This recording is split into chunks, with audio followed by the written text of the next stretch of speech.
I was getting ready this morning and I decided just to be different, to do something different, I'd put on a tie.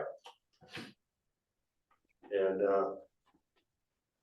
so I, went through and tried to find a tie and shirt combination that I liked. And after, throwing a bunch of stuff on the bed and looking at it all, I picked something out and I went to put the tie on. And after 2 or 3 tries, I realized I forgot how to tie a tie. I haven't done it a lot, but I did know how to do it. I couldn't figure it out. So I threw the tie on the bed and I told myself, what a loser.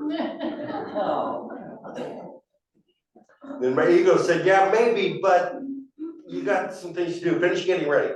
And so, then I come in here and I step up here to the podium and I look out at all these empty seats and I think, oh my God, nobody loves me.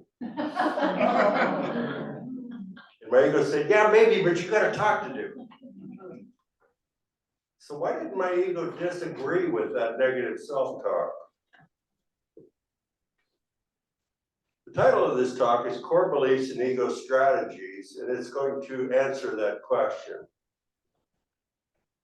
The primary influence of this talk, as with my last one, is Charlotte Joko Beck. Core beliefs and ego strategies are her terminology. I want to start with a relevant quote.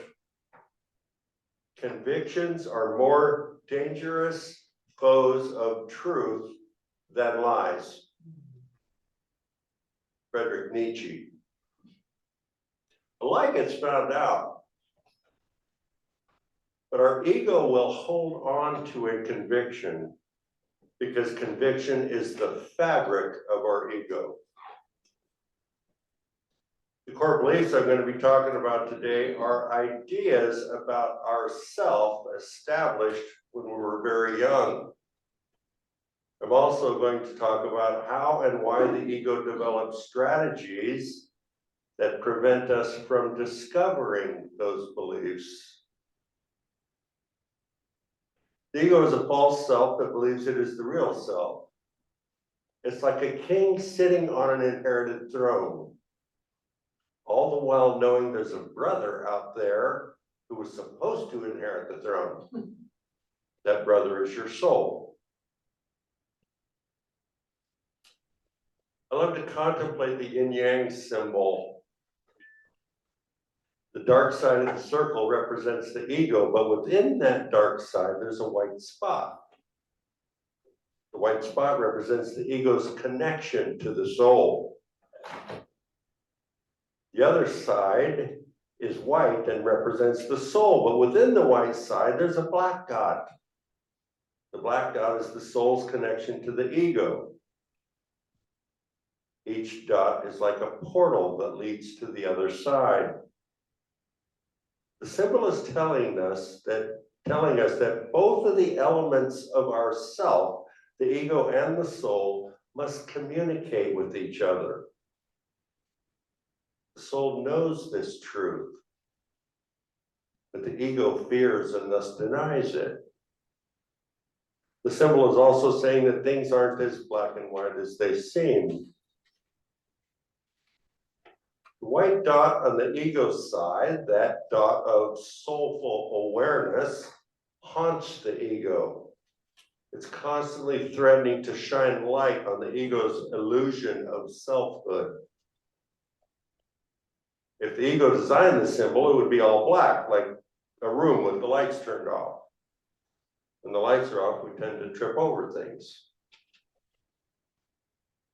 When we're tripping over our life and smarting from the pain of our ego-based thoughts and behaviors, we can, if we know how to look, find our ego's heavy contribution to our pain.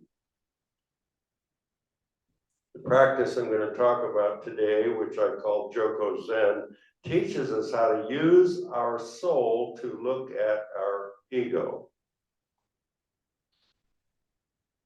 In the simplest terms, a core belief is a negative interpretation of ourself based on childhood experiences.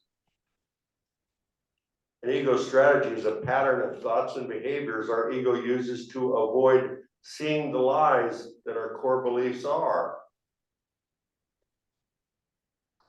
I'll get to why the ego does this in a bit.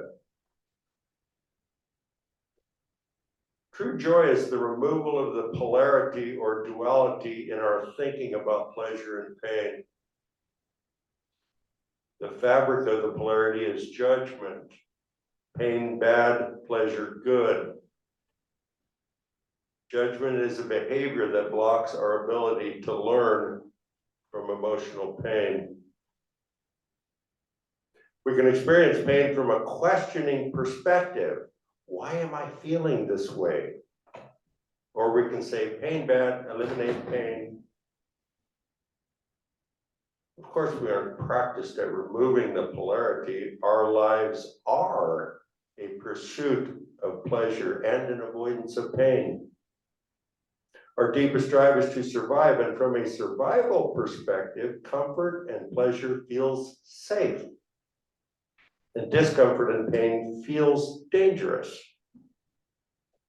Our polarized opinion about comfort and discomfort affect our ability to experience our lives fully, which is required for removing the ego from its throne. Very early, we discover that life is rife with not getting what we want, which is painful and thus subconsciously dangerous. We could sit with the discomfort of our confusion or misery or depression without negative judgment, treating these mental states as teachers. But when we are children, we don't have that capacity. What we do as children is develop core beliefs that explain why we aren't getting our way. These core beliefs are not the truth, but subconsciously we think they are. They're negative ideas about ourselves. We unconsciously seek confirmation of these core beliefs as we go through life. Our ego always wants to say, see, I told you. Or of course I screwed up, I'm a screw up. The ego doesn't want to fix anything, it just wants to be right. Core beliefs relate to our status as mortal beings. They relate to a young child's need to feel safe, which translates into needing to believe that parents will keep them safe. Getting needs met makes a child feel safe because it means their caretakers care. Things go wrong, at least in the child's mind, because we don't get everything we want. And when we're very young, there is little or no distinction between want and need. Psychologically speaking, a young child can't accept that unmet desires, whether want or need-based, are the fault of the parent, because they need to see parents as godlike protectors, caretakers. Believing it's the parent's fault would have them feeling unprotected. So when things go wrong, it must be the child's fault. This is the context for the birth of a core belief. Core beliefs calcify around the general belief that there's something wrong with us. Why can't I tie that tie? The list of core beliefs is fairly short. They include, but are not limited to, something's wrong with me, I'm not enough, I'm unworthy, I'm unlovable, I'm hopeless, I'm disgusting, I can't do anything. Core beliefs hurt because we believe them. We can come up with core beliefs on our own, but sometimes we get help. Even the best parents in the best situations can't meet a needy rascal's every need. Nor should they try, lest a child never learn to cope with disappointment. How often are children raised in the best situations with parents trained in child development? Rarely to never. Life comes at parents like it comes at all of us. Worry comes, stress comes, relationship and employment and financial issues come. And our parents' core beliefs come. Nerves get frayed, out of nowhere, parents are screaming, "You're hopeless." Because they're at wit's end trying to teach us something we aren't grasping, or "You're disgusting," because we've knocked over a glass of milk for the umpteenth time. When I read Joko's books, I read a few pages and then meditate. The spilled milk story, which I'm told we shouldn't cry over, is a memory that arose in a meditation. It was 66 years ago, and I was 4 years old. Go ahead, do the math. I was sitting at the kitchen table with a glass of milk and a piece of licorice. 4-year-olds play with their food, and I was pulling off little pieces of licorice before eating them.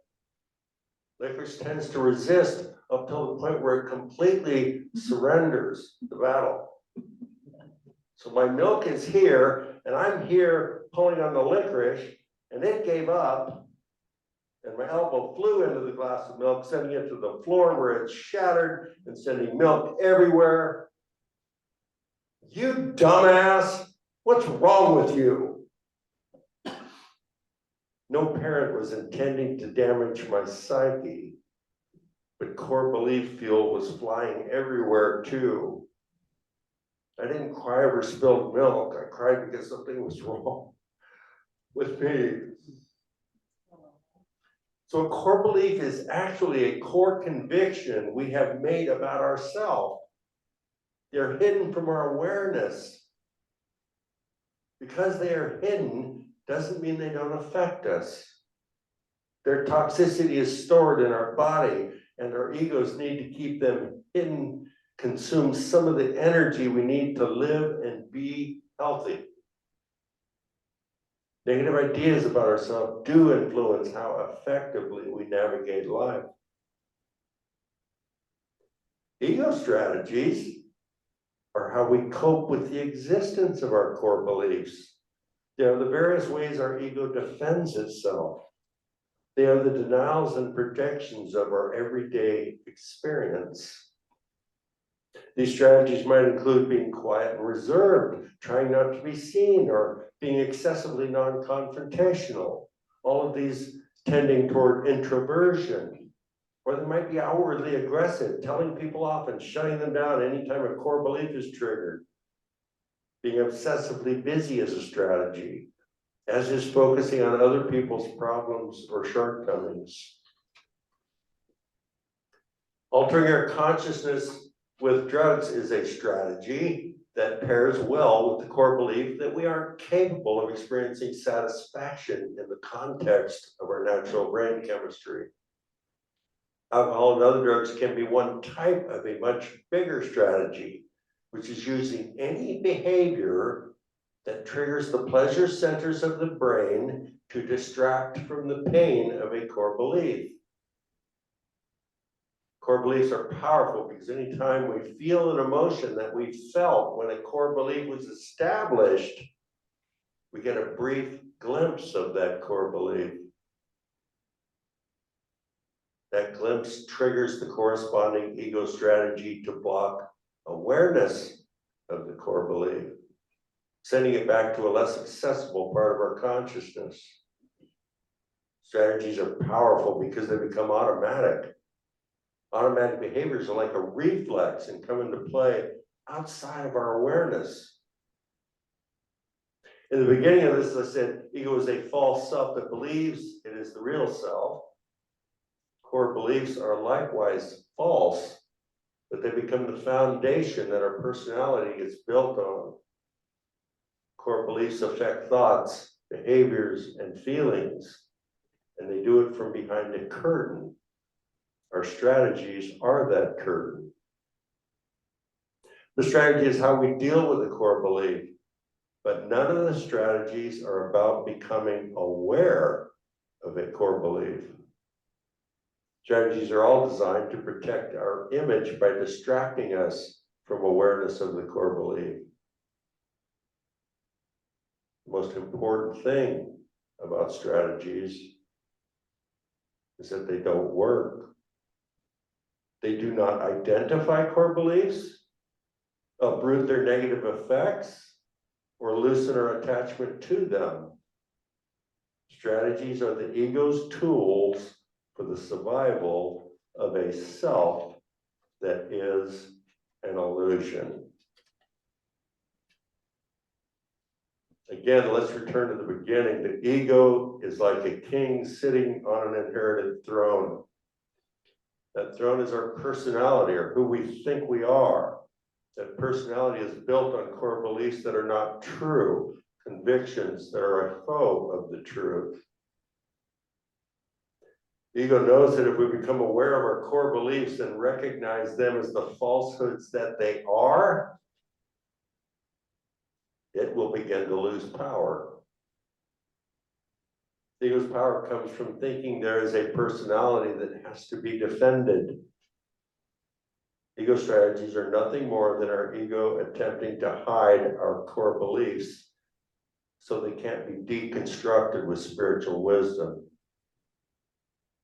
Knowing our core beliefs and dismantling them is about returning the throne to its rightful heir. I'm going to finish this talk with a look at triggers. It triggers any experience that triggers emotional discomfort and threatens to expose a core belief. Our trigger calls our strategies into action. A way to see our strategy is to pay attention to what we do when a person does or says something we don't like or disagree with. Look for the fear-based urge to defend, distract, avoid, or attack. Look for exaggerated emotions and how we respond to them. Our action, though we don't know it, seeks to cover up a core belief. By paying close attention, we begin to know our strategies, and as we do, we become more aware of our automatic thoughts and behaviors. We begin to step into the light. In the beginning of practice, we may get near the emotion under our strategy and turn back. But when we finally figure out that there really is no choice if we want freedom from our core beliefs, we surrender. And surrender is always about the truth. Beck says we have two ways of perceiving with our core belief self or our true self. This is different from when I say we can pay attention with our ego or our soul. Beck recommends composing 3 lists: a list of what we were trained to be as a child, a list of what we think we should be as an adult, and a list of the emotions we experience when we veer from the ideals of the second list. Beck's style of Zen practice is about an unfettered and undaunted approach to experiencing our moments. The practice calls us to be in the what is of the moment without a personalized narrative and looking breathlessly. Namaste.